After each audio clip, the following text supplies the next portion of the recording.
Yeah. Ooh. Yeah. Yeah. Only the strongest survive, so we maneuver like gods.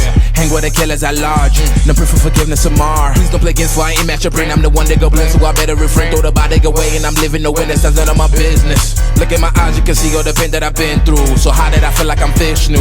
Pride my like Thomas Edison, you better hope that they don't let us in. We hanging like Fernandezz, rolling glass like with some gamblers. Mama acting what my man does, 14 years without my grandma. What you expect, gotta cover the damages, label as savages. Black girls keep vanishing, what is a balance? And act for the Vatican, fruits like a mannequin. Throw on my diamonds and fuck your establishment. We like vitamins, everything spiraling. Sit to the bottom, just back to the pharmacist. Think I'm a narcissist, I'm so provocative.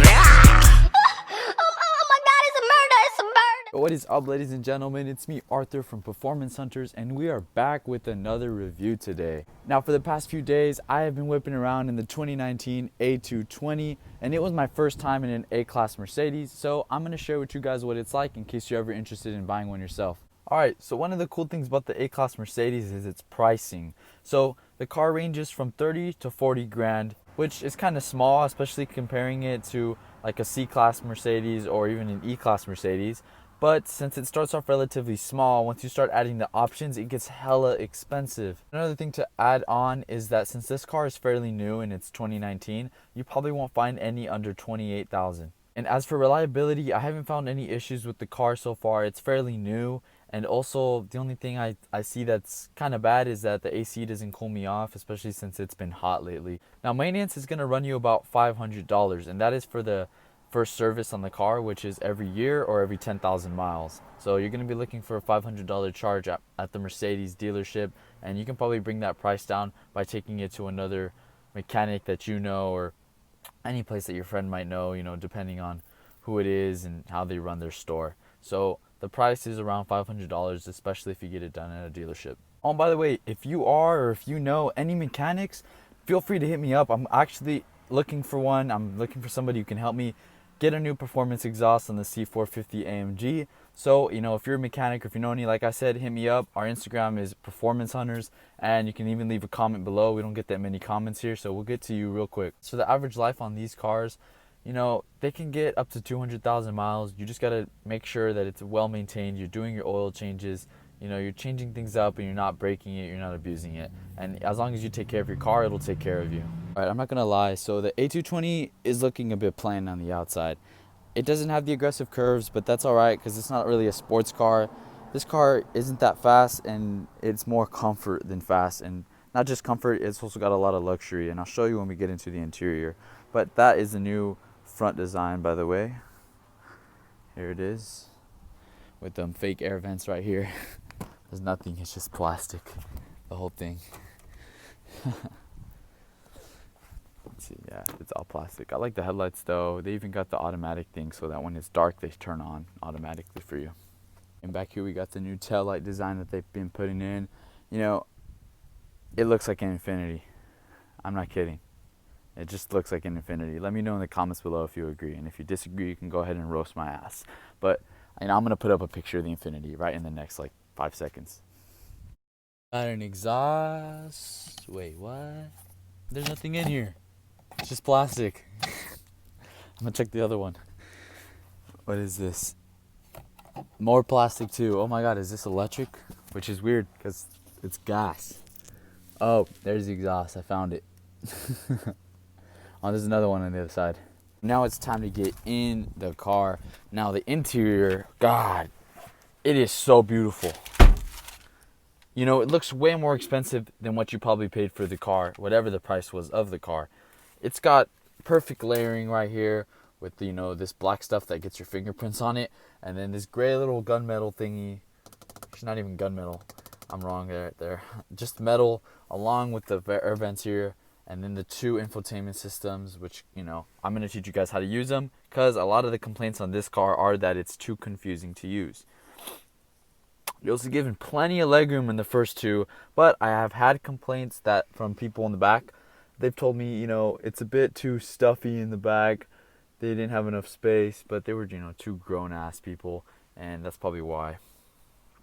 Now, the car is fitted with a lot of new things here. You know, we're giving up the automatic windows. And they changed it so that there's no mouse too, by the way. This doesn't move anymore. It's not a mouse. I'm not sure what the purpose of this serves or what it's supposed to do, but I've noticed that this is now the mouse.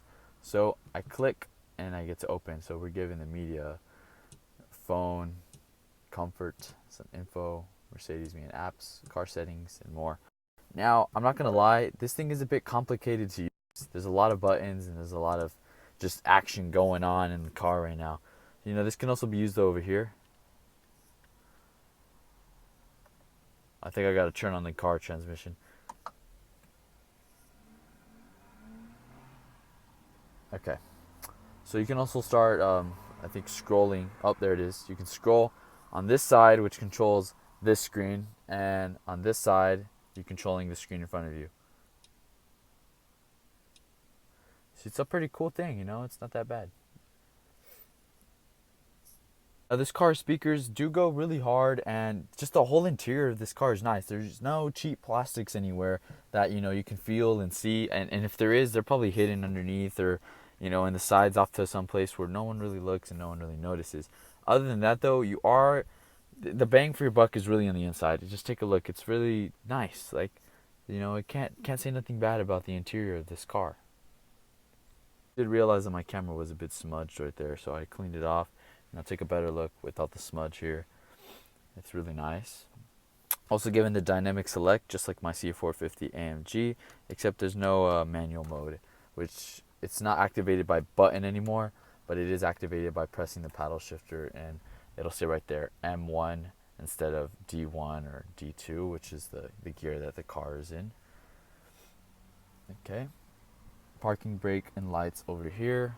We got 1, 2, 3, 4, 5 front vents. Got the speakers, got a backup camera which pops up here, you know, like normal.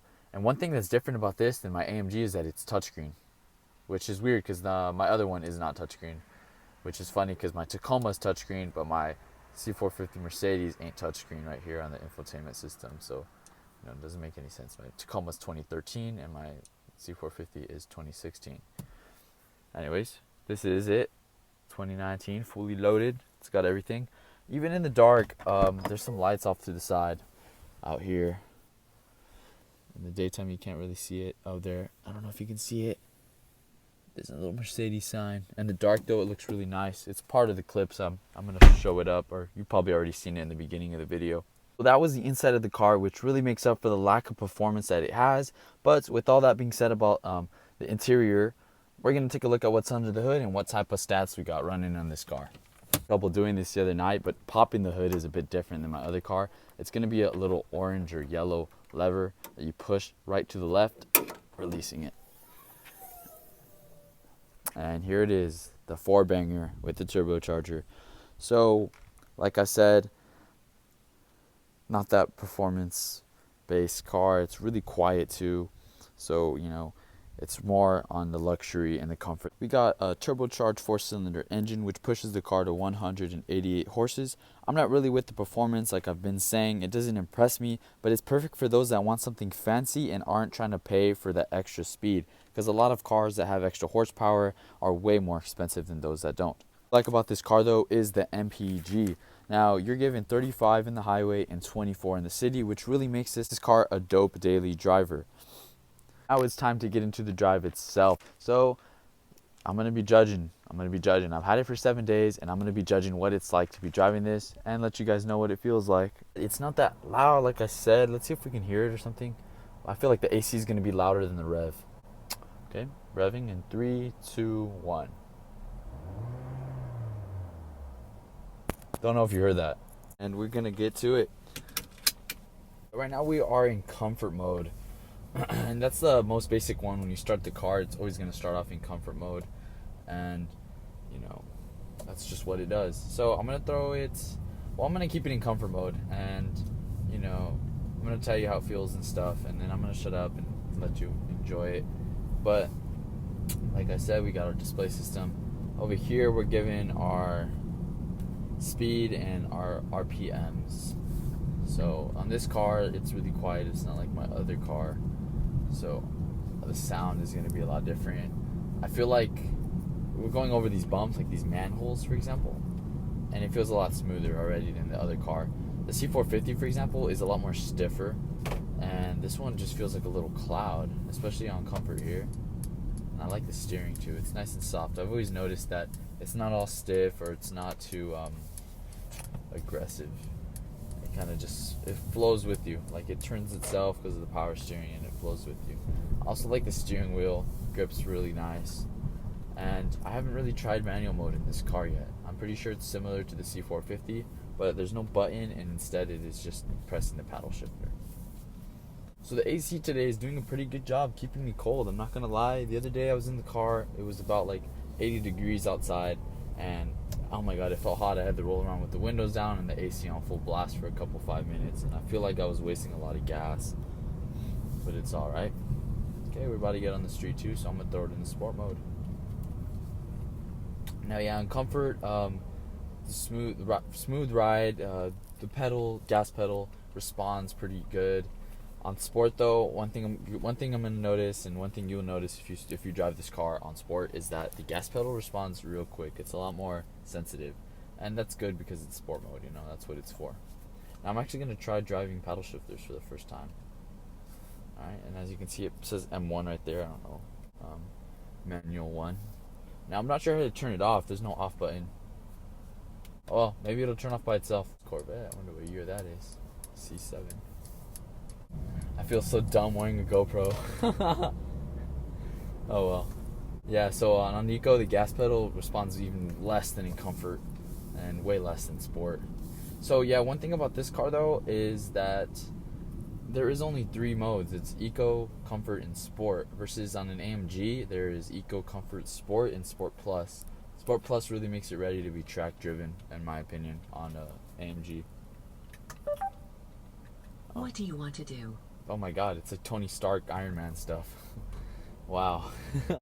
There's a lot of ambient lights on the inside. It's pretty cool when you're riding around in the night. So this car really does feel like a cloud. You know, one thing that most German cars are known for is their like stiffness, and this car just kind of kills the stiffness, which is different. It's like a change of pace for Mercedes. I mean, I've been in a BMW. It's also smooth too, and it kind of feels like a Cadillac almost. What can I do for you? Oops. I wonder if it turns on by like voice control or something. It's really easy to coast on this car. Just press the gas pedal, let go, save all that gas right there. You know, one thing that a lot of these new cars are equipped with is like the attention assist. So when you're moving out of the lanes, it'll bring you back into one of them. I'm not sure if this one's equipped with it. I have a friend, Zabaz. I'm pretty sure y'all are familiar with him. You've seen him on the channel before, but he was test driving a new 2019 335i, I believe, or 330i. I'm not sure which one it was, but that car steered itself and it stayed in the lane for him. I'm gonna see if this one has anything similar.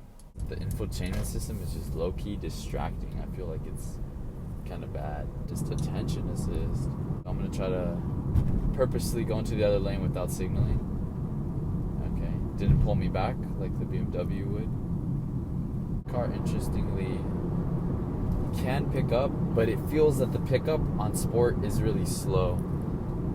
You know, due to me favoring and being biased towards performance, I do feel like this car wouldn't be for me, and you know, wouldn't be for a lot of the people who do view my channel.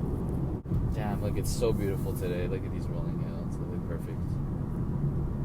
The car's nice and quiet. When you gas it, you can hear a nice little whistling sound. It's pretty cute.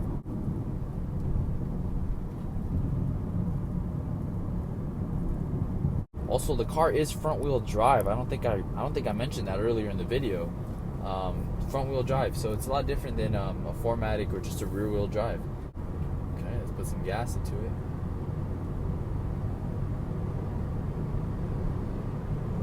Absolutely flooring it right now. Wow, okay. And it still feels really smooth. Yeah, we're going fast. It's off. Enjoy the view of the lake and the hills. We've done past videos where we've gone on top of that hill over there. It's called Pio Pico Trail. Feel free to check it out. White car in the dirt. Oopsies. You know, I like to roll my windows up when I'm driving around, especially a little more aggressively. I feel like if they're in the case that I flip, you know, I'm hoping I don't. or hoping I don't get into an accident. But in the case that I get into an accident, you know, I'm not gonna roll out the window and get decapitated, or die or something. I mean, I might still die, but I'm not gonna die. This is such a beautiful path to take. It's really scenic and also really curvy. It's a good way to test the sportiness of a car.